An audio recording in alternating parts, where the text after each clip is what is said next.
प्रिय भक्तगण, आज हम आपको एक कथा का श्रवण करा रही हूँ जो सुनने मात्र से आपके जीवन में सुख, संपत्ति और धन की वर्षा होगी। तो चलिए कथा को प्रारंभ करते हैं। श्रोताओं, एक जंगल में एक तोता और मैना ने प्रेम पूर्वक आपस में मिलकर रहा करता था। उनमें बहुत प्रेम था। एक दिन किसी विवाद के कारण तोता और मैना के बीच झगड़ा हो गया। तोता ने कहा कि इस संसार में सबसे बड़ा पापी और विश्वासघाती स्त्री है। मैना ने जवाब दिया कि इस संसार में सबसे ज्यादा पापी और विश्वासघाती पुरुष होते हैं। जब वे दोनों आपस में लड़ते रहे और अपने विवाद का निदान के लिए वे भगवान शिव के पास गए और अपनी बात बताई। शिव जी ने तोते से कहा, तुम कैसे कह सकते हो कि संसार में स्त्री पुरुषों की अपेक्षा ज्यादा पापी और विश्वासघाती हैं? अगर आप यह कहानी सुन रहे हैं तो पूरा सुनिए। इस कथा को आधा अधूरा छोड़कर जाने की गलती मत करिएगा, क्योंकि इस पवित्र कथा को पूरा सुनने से मनचाहा फल की प्राप्ति होगी। इसलिए इस कथा को पूरा सुने। आप शिव भक्त हैं तो भोलेनाथ का अनादर ना करें। तोता बोला, प्रभु, मैं आपको एक कहानी को सुनाना चाहता हूँ जिससे हम सबको यह साबित होगा कि स्त्री पुरुषों की अपेक्षा ज्यादा पापी और विश्वासघाती होती है।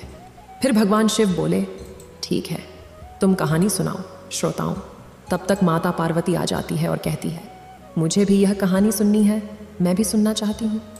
तब भगवान शिव कहते हैं, ठीक है, बैठो। फिर तोता भगवान शिव और माता पार्वती के सामने कहानी सुनाने लगता है। एक राज्य में अग्रसेन नाम का राजा राज्य करता था। उसके पास 4 बेटे थे जो सभी बहुत ही बहादुर और प्रतापी थे। लेकिन सबसे बड़ा बेटा, जिसका नाम चंद्रसेन था, वो न केवल प्रतापी बल्कि बहुत ही सुंदर भी था। उसकी पत्नी चंद्रप्रभा भी बहुत ही सुंदर और रूपवान थी। वह अपने आगे किसी दूसरी स्त्री को सुंदर नहीं मानती थी। एक दिन राजा अग्रसेन ने अपने बेटे चंद्रसेन को उसकी किसी बात पर नाराज होकर के राज्य से निकाल देने का आदेश दिया। राजा का ये आदेश सुनकर कि सभी इस बात से चिंतित हो गया।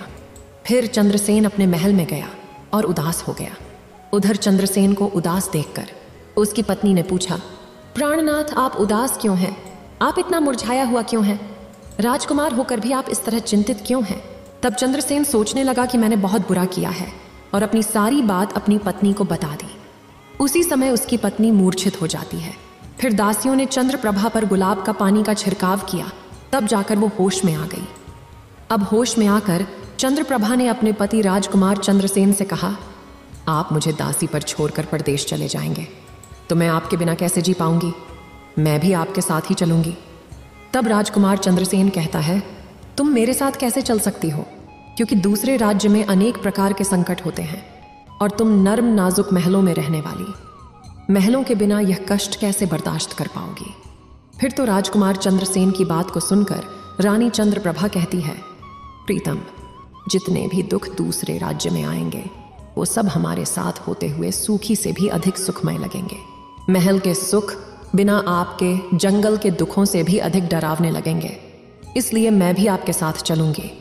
अब तोता कहता है, प्रभु, रानी चंद्रप्रभा की आंखों में आंसू देखकर चंद्रसेन ने मन में सोचा कि वह मेरे बिना नहीं रह सकती, इसलिए मुझे इसको तड़पते हुए छोड़कर चलना सही नहीं होगा।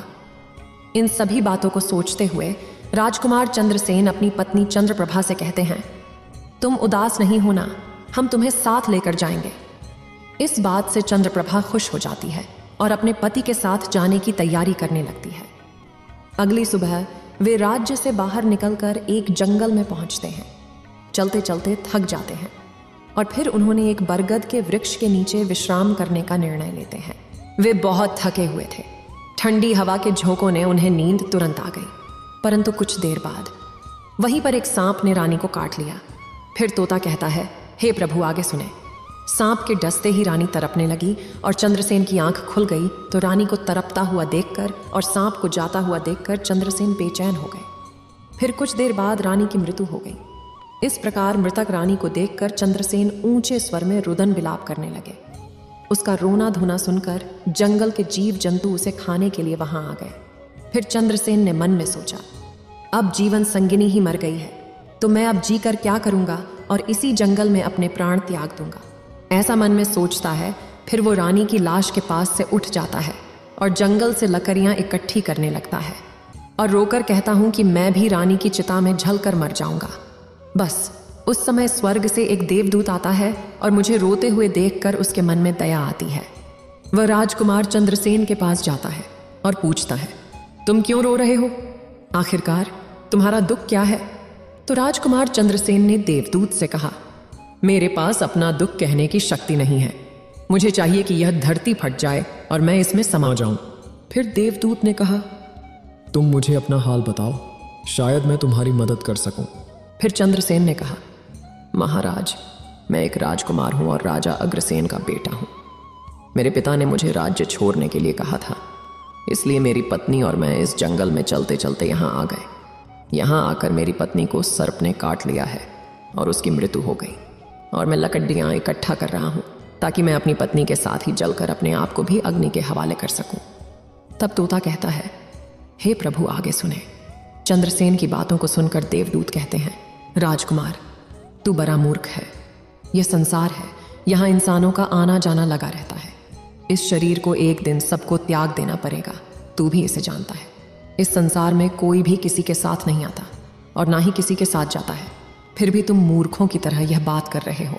अगर तू जीवित रहेगा तो बहुत सारी रानियां तुझे मिलेंगी, इसलिए मेरे कहने पर मरने का विचार छोड़ दो। इस मानव शरीर को प्राप्त करने के लिए देवता भी बेहद इच्छुक होते हैं, तो फिर इस शरीर को क्यों नष्ट करना चाहता है? इस प्रकार देवदूत के शब्दों को सुनकर चंद्रसेन कहता है, महाराज, आपने जो कुछ कहा है वह सत्य है, किंतु ऐसी पतिव्रता पत्नी मुझे किसी जन्म में भी नहीं मिलेगी, इसलिए मैं इसके साथ ही मरूंगा। फिर देवदूत चंद्रसेन के विचार सुनकर देवदूत ने जान लिया कि ये अपनी पत्नी के बिना नहीं रह सकता है। तब देवदूत ने चंद्रसेन से कहा, राजकुमार, तेरी पत्नी के जीवित करने के लिए केवल एक ही उपाय है। अब तू मेरी बात को ध्यान से सुनो। यदि तू इस उपाय को कर सकता है तो तेरी रानी जीवित हो सकती है। फिर चंद्रसेन ने कहा, महाराज, आप जो कुछ भी कहेंगे वह सब करने के लिए तैयार हूं, केवल मेरी पत्नी को जीवित कर देना। तब देवदूत ने कहा, तुम्हारी रानी की आयु केवल 20 वर्ष थी, जिसने इसे बिता दिया। इसके बदले तेरी उम्र 70 वर्ष की है, जिसमें से 30 वर्ष बीत चुके हैं। तेरी जीवन काल में 40 वर्ष अब भी बाकी हैं, यानी तुझे 40 साल और जीने का अवसर है। यदि तू अपनी पत्नी को आधा अपने जीवन का समर्पण कर देता है तो तुम दोनों की आयु समान हो जाएगी। अगर तुम यह मान लो तो रानी जल्द ही ठीक हो जाएगी। इस तरह देवदूत की बात सुनकर राजकुमार चंद्रसेन ने कहा, मुझे मान्य है। फिर देवदूत ने चंद्रसेन के हाथ में पानी दिया और 20 वर्षों तक रानी के पैरों पर पानी डालने का संकल्प लिया। अब जैसे ही चंद्रसेन ने संकल्प किया कि वह जल को रानी के पैरों पर डालेगा, देवदूत ने कह दिया, पानी को पैरों पर डालने से पहले मेरे एक बात को ध्यान से समझ लो। इसमें एक गुप्त रहस्य भी है। अभी तो तुझे रानी की आवश्यकता है, तुम पानी डालकर उसको बचा सकते हो, लेकिन भविष्य में अगर रानी की आवश्यकता नहीं पड़ती है तो तुम अपने संकल्प को वापस ले सकते हो, और जब तुम वह संकल्प वापस लेते हो तो तुम्हारी रानी को तुरंत ही मौत हो जाएगी। परंतु एक बात हमेशा याद रखना, इस संकल्प को कभी वापस न लेने की बात रानी से कहना मत, वरना तुम अपने संकल्प को वापस नहीं ला सकोगे। हमेशा याद रखना, जीवन में कुछ बातें हमेशा छिपा कर रखनी चाहिए, क्योंकि कभी कभी ये बातें काम आ सकती हैं। फिर तो ऐसा कहकर और उस रानी के सामने आकर वो देवदूत जो थे अंतर्ध्यान में चले गए। तब चंद्रसेन रानी से कहता है, आप सो गई थी, मैंने आपको नहीं जगाया? फिर चंद्रसेन कहने लगा, तुम बहुत थकी हुई थी, इसलिए मैंने तुम्हें नहीं जगाया। इस प्रकार राजकुमार चंद्रसेन ने अपनी रानी से सारी बातें छिपा दी कि सर्प ने तुम्हें काट लिया था और तुम मर गई थी। मैंने तुम्हें फिर जीवित कैसे किया है, ये सब राजकुमार ने अपनी पत्नी से छिपा लिया। फिर तोता बोला, प्रभु। फिर वो दोनों आगे बढ़ गए। कई दिनों बाद उन्होंने एक बहुत ही सुंदर स्थान देखा। वहां पर एक फकीर की कुटिया थी। जब वे वहां पहुंचे तो उन्होंने देखा कि एक सुंदर युवक फकीर हूका पी रहा था। वे दोनों बहुत ही थके हुए थे, इसलिए वे फकीर के पास बैठ गए। उस समय राजकुमार ने रानी से कहा, रानी, हमें प्यास लगी है, हम कुएं पर जाकर पानी पी आते हैं। अगर तुम भी प्यासी हो तो तुम्हारे लिए भी पानी ले आते हैं। तब राजकुमार की बात को सुनकर रानी ने कहा, मुझे तो प्यास नहीं लगी है, आप जाइए, पानी पिए, फिर वापस आइए। इसके बाद रानी की जवाब सुनकर राजकुमार चंद्रसेन एक लंबी रस्सी लेकर कुएं की ओर जा रहे हैं। चंद्रसेन पानी पीने पहुंचे तो राजकुमारी चंद्रप्रभा उस फकीर की ओर देख रही हैं। चंद्रप्रभा फकीर की सुंदरता को देखकर उस पर मोहित हो गई, अर्थात वह उसको दिल दे बैठी थी। अब वह फकीर से कह रही हैं, फकीर साहब, आप यहाँ बहुत खुशी से रहते हैं। फकीर ने कहा, तुम भी मेरे साथ रह सकती हो, लेकिन तुम्हारे पति भी साथ में हैं, तो कैसे तुमको रख सकते हैं? इसके बाद राजकुमारी चंद्रप्रभा ने फकीर के सामने अपनी प्रेम लीला प्रकट की तो फकीर ने कहा, मैं एक उपाय बताता हूँ। तुम अपने पति को जिस कुएं में पानी पीने गया है, तुम उसी कुएं में धकेल देना, फिर जो होगा हम देख लेंगे। फिर तो फकीर की बात सुन करके चंद्रप्रभा ने कहा, ठीक है, मैं ऐसा ही करूंगी। अब इतनी ही देर में राजकुमार चंद्रसेन पानी पीकर रानी के पास आया तो रानी कहने लगी, मुझे भी अब प्यास लग रही है, कुएं पर वापस चल करके मुझे भी पानी पिलाओ। तो राजकुमार चंद्रसेन बोला, मैंने तुमसे पहले ही पूछा था और तुमने मना कर दिया था। खैर, अगर तुमको प्यास लगी है तो मैं अभी पानी लेकर आता हूँ। तब चंद्रसेन पानी लेने चला तो रानी भी उसके साथ चल दी और कहने लगी, मैं भी तुम्हारे साथ चलती हूँ। बेचारा चंद्रसेन तो उसके प्रेम में पागल था। उसको क्या मालूम था कि ये मेरे प्राण लेने के लिए मेरे साथ आ रही है। श्रोताओं, वास्तव में विद्वान सच कहते हैं कि स्त्रियों के चरित्र को देवता भी नहीं जान सकते। मानव क्या चीज होता है, उनके जाल में अच्छे बुद्धिमान भी फंस जाते हैं। जब राजकुमार चंद्रसेन कुएं पर जाकर पानी भरने के लिए डोल भरता है तो रानी ने अपने पति यानी राजकुमार चंद्रसेन को धक्का देकर कुएं में गिरा देती है और खुद फकीर के पास चली जाती है। वह फकीर रानी को अपने साथ ले जाकर एक राज्य में बस जाता है। वहां दोनों खौसी से रहने लगते हैं। फकीर ने फिर रानी को ऐसा नाचना और गाना सिखाया कि वह नृत्यांगना के रूप में मशहूर हो गई। धीरे धीरे वह राजकुमारी पूरे नगर में प्रसिद्ध हो गई। इस तरह रानी के नृत्य और गीत के कारण वह फकीर के पास लाखों रुपए बन गए। रानी भी उस फकीर के साथ मस्ती में रहने लगी थी। जिस समय रानी ने अपने पति चंद्रसेन को कुएं में धकेल दिया था, तब संयोग से एक जंजीर जो कुएं में लटकी थी उसे पकड़ लिया था। चंद्रसेन ने उसको पकड़ा और कुएं में लटकता रहा। ईश्वर को याद करते हुए वो सोचने लगा, क्या यही मेरे प्यार की सजा है? और कुछ समय बाद बंजारों का एक काफिला वहां आया। काफिले में से एक बंजारा डोल लेकर कुएं का पानी भरने लगा। जब उसने पानी में डोल डाला, तब चंद्रसेन ने उसका डोल हाथ से पकड़ लिया। बंजारा यह देखकर चौंक गया और पूछा, तुम कौन हो? राजकुमार चंद्रसेन ने कहा, भाई, मैं आफत का मारा हुआ हूं, मुझे यहां से निकालो और मेरी जान बचाओ। मैं सारी जिंदगी आपके उपकार को नहीं भूलूंगा। और ऐसा कह करके राजकुमार बंजारे से प्रार्थना करने लगा। फिर तो राजकुमार चंद्रसेन के दुख को देखकर कि उस बंजारे को उस पर दया आ गई और उसने चंद्रसेन को कुएं से बाहर निकाल लिया और फिर पूछा, ये भाई, तुम कौन हो? तुम इस कुएं में कैसे गिरे? तुम मुझे अपना हाल बताओ। तब चंद्रसेन ने कहा, भाई, मैं अपना हाल आपसे कैसे कहूं? जो मुश्किलें मेरे साथ हुई हैं, भगवान ना करे किसी के साथ ऐसा हो। फिर चंद्रसेन ने कहा, यदि तुम मुझसे जानना ही चाहते हो तो मैं आपको अपनी कहानी सुनाता हूँ। मैं एक राजकुमार हूँ। मेरे पिता ने मुझे राज्य से निकाल दिया था, इसलिए मैं अपनी प्रिय पत्नी के साथ एक जंगल में पहुंच गया। मेरी पत्नी और मैं एक दूसरे से बहुत प्यार करते थे। जंगल में एक सांप ने मेरी पत्नी को काट लिया, जिससे उसकी मृत्यु हो गई। मैं जब अपनी पत्नी के साथ मरने जा रहा था, तब एक देवदूत ने मुझ पर दया की और मेरी आयु के 20 वर्ष में मेरी पत्नी को देने के बाद उसे पुनः जीवित कर दिया। फिर हम उस जंगल से आगे बढ़े। कुछ दिनों बाद हम एक स्थान पर पहुंचे जहां एक फकीर का डेरा था। मुझे प्यास लगी, मैं पानी पीने गया। जब मैं वापस आया तो मेरी पत्नी ने मुझसे कहा कि उसको भी प्यास लगी है, मुझे भी पानी पिलाओ। और इसी तरह कहकर मेरी पत्नी मेरे साथ उस कुएं पर आ गई। मैं कुएं से पानी निकाल रहा था तो उसने मुझे पीछे से धक्का दिया। कुएं में लटकी हुई एक जंजीर मेरे हाथ में आ गई, जिससे मैं कुएं में गिरने से बच गया। और फिर जब आप आए तो मैंने आपको आवाज दी, जिसके बाद आपने मुझे कुएं से बाहर निकाला। अब तोता बोला, प्रभु, इस प्रकार राजकुमार चंद्रसेन ने दुखी मन से सारा हाल उस बंजारे से कह दिया और फिर अपनी व्यथा सुनाकर चंद्रसेन चुप हो गए। उधर बंजारा ने उसकी बात को सुना और रानी की करतूत सुनकर दुखी होकर कहा कि स्त्रिया का चरित्र भगवान भी नहीं समझ सकते, तो मनुष्य कैसे समझ सकता है?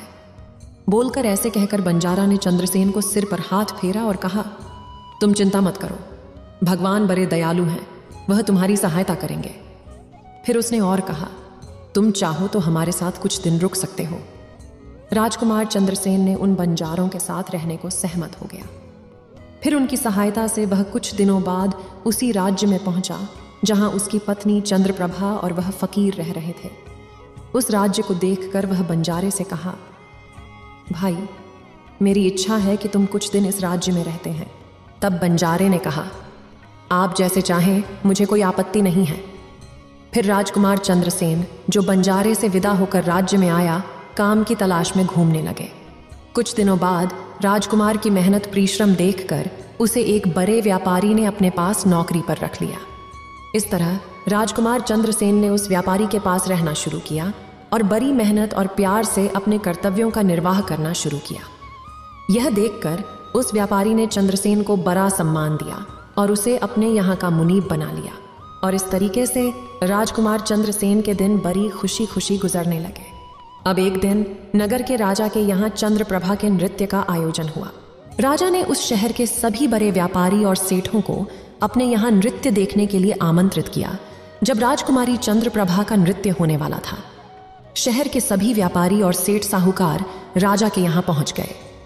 चंद्रसेन, जो रानी के नृत्य और गायन की प्रशंसा सुनता था, उसने भी सोचा कि मुझे इस नृत्य को देखना चाहिए। उसने भी राजा के दरबार में सेठ के साथ यहाँ पहुंच गया। रानी ने अप्सरा के समान नृत्य किया और उनकी सुरीली आवाज में कई सुंदर रागों को प्रस्तुत किया। उनके गाने को सुनकर महफिल के सभी लोग आश्चर्य में आ गए और सभी बहुत सारे इनाम दिए।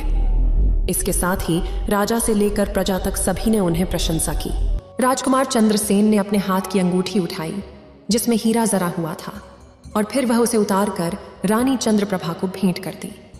इसके बाद रानी चंद्रप्रभा ने अंगूठी को पहचान लिया और मन ही मन में कहने लगी, यह तो बहुत बड़ा आश्चर्य हो गया। मेरा पति जिंदा है और यहाँ पहुंच गए हैं। अब वह मुझे छोड़ेगा नहीं, इसलिए मुझे कुछ ऐसा करना चाहिए जिससे वह मारा जा सके। उसने मन में सोचा, अब मैं यहाँ के राजा को एक सुरीली गाना और नृत्य सुनाऊंगी जिससे वह खुश होकर मुझे कुछ मांगने के लिए बोलेंगे।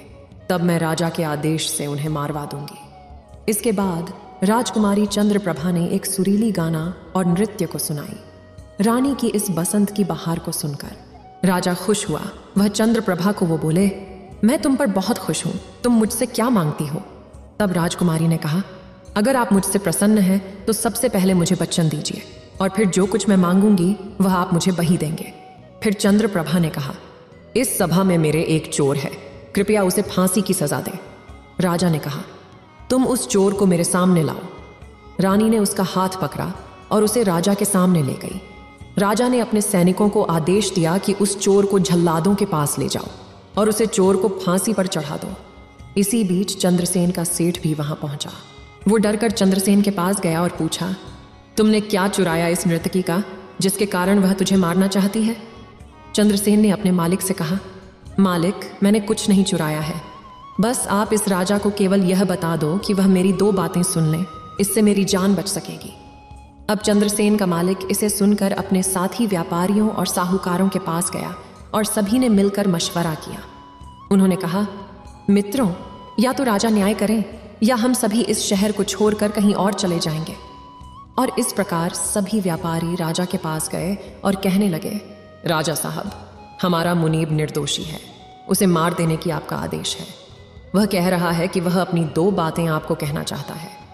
फिर भी आपको लगे कि उसने अपराध किया है तो उसे फांसी दे देंगे, लेकिन मेरे मरने से पहले राजा केवल मेरी 2 बातों को जरूर सुने। फिर राजा ने व्यापारियों की बात सुनकर कहा, ठीक है, मुनीब को बुलाओ। चंद्रसेन को लेकर राजा के सामने लाया गया और राजा ने कहा, तुम जो कुछ कहना चाहते हो वो मेरे सामने कहो। तब राजकुमार चंद्रसेन ने कहा, महाराज, मैंने क्या दोष किया है जिसके कारण आपने मेरी हत्या का आदेश दे दिया है? फिर उसकी बात को सुनकर राजा ने कहा, तू इस नर्तकी का चोर है। तो चंद्रसेन ने कहा, नहीं महाराज, मैं इस कुलटा स्त्री का पति हूं जिसने कुएं में धकेल कर एक फकीर के साथ चली आई है। राजकुमारी चंद्रप्रभा ने समझ लिया कि बात बिगड़ रही है। तब राजा से कहती है, महाराज, मैं कुलटा हूं, यह झूठ बोल रहा है। ये कौन है? मैं इसे जानता तक नहीं। ये तो मेरा चोर है, मैं सिर्फ इतना ही जानती हूं। फिर राजकुमार चंद्रसेन ने कहा, महाराज, ठीक है, अगर यह मेरी पत्नी नहीं है तो वो सब कुछ जो मैंने रास्ते में छोड़ा था वह मेरी अमानत के रूप में वापस कर दें। फिर चंद्रसेन रानी की ओर देखे राजकुमार ने अपनी अमानत को लौटाने की बात की तो राजकुमारी चंद्रप्रभा ने इसे स्वीकार कर लिया। तब चंद्रसेन ने कहा, अच्छा, अब तुम अपने हाथों में पानी लो, हमारा न्याय इसी सभा में होगा। पानी लेकर वह जमीन पर रखा और कहा, वह वस्तु जो मेरे पास रास्ते में दी गई थी मैं अब वापस कर रहा हूं। रानी ने भी पानी लिया और कहा, जो वस्तु इसने मुझे रास्ते में दी थी मैं अब वापस कर रही हूं। जैसे ही वह अपने हाथों का पानी छोड़ा, रानी के प्राण छूट गए। यह दृश्य देखकर वहां के लोग हैरान रह गए। तो राजा ने यह देख चिंतित होकर चंद्रसेन से कहा, यह क्या हो गया, बताओ मुझे सच्चाई। तब राजकुमार चंद्रसेन ने अपनी कहानी शुरू की, अपने जीवन की सब घटनाओं को खुलकर बताते हुए उसके देश निकाले जाने से लेकर अब तक के सभी घटनाओं को सुनाया।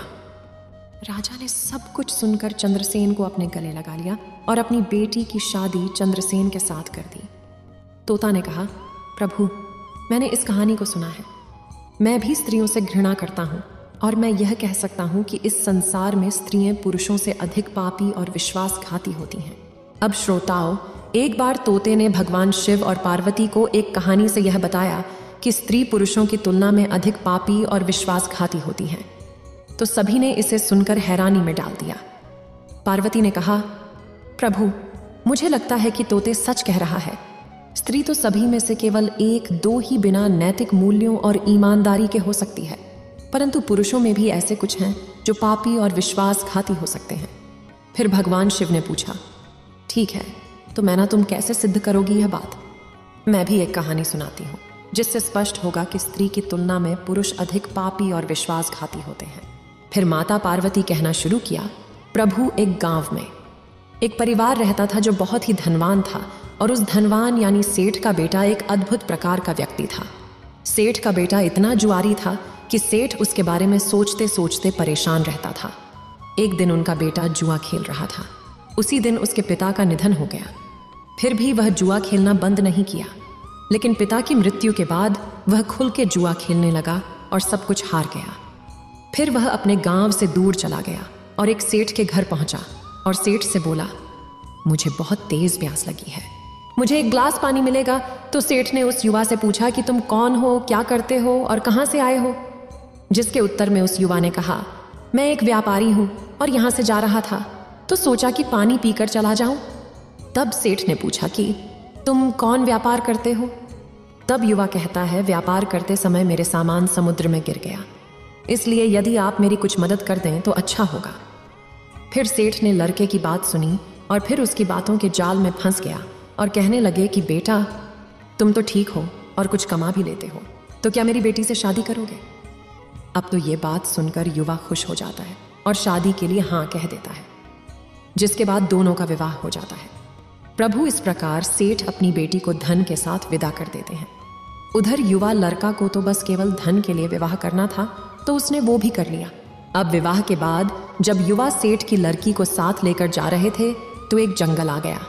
वहां पर युवा लड़का अपनी पत्नी से बोला, देखो, हम अभी जंगल में हैं, यहाँ कोई चोर हमारे गहनों को चुरा सकता है, इसलिए आप अपने सभी गहनों को मुझे दे दें ताकि हम सुरक्षित रह सकें।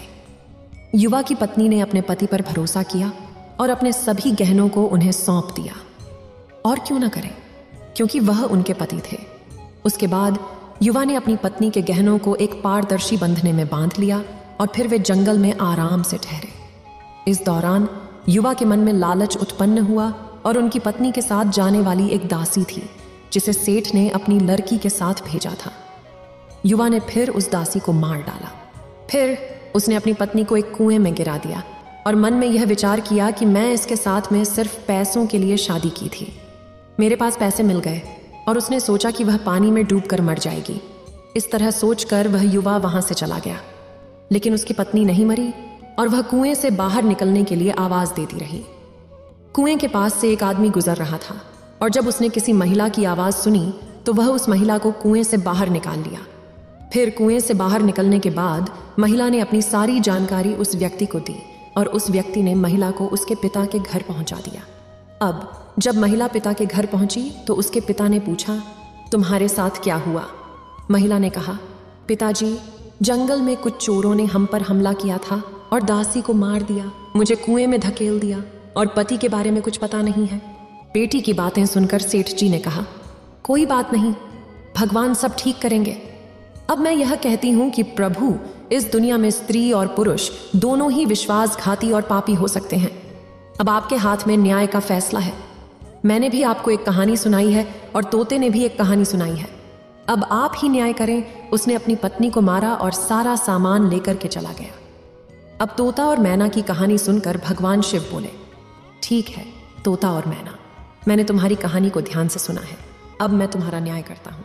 सच में इस संसार में स्त्री और पुरुष के बीच ज्यादा पापी या विश्वासघाती कौन होता है, ये मेरे लिए स्पष्ट है। शिव जवाब देते हैं, बिना किसी शंका के, ये सत्य है कि इंसान की सोच उसके इस स्तर से नीचे जा सकती है और वहीं पापी और विश्वासघाती होता है। चाहे वह स्त्री हो या पुरुष, इंसान को किसी भी प्रकार के पाप करने से पहले यह सोचना चाहिए कि क्या वह सही है या नहीं। पापी और विश्वासघाती होने की कोई जाति नहीं होती, वह इंसान की सोच और कृतियों का परिणाम होता है। श्रोताओं, वास्तव में इंसान की सोच उसके स्तर से नीचे जा सकती है और यही पापी और विश्वासघाती बना देता है। इस वीडियो को बोलते समय कोई त्रुटि हो तो मैं क्षमा चाहती हूँ। उम्मीद है आप सभी को ये वीडियो अच्छी लगी होगी। अगर आप शिव के सच्चे भक्त हैं तो चैनल को सब्सक्राइब और वीडियो को लाइक करके कमेंट में हर हर महादेव लिख दीजिए।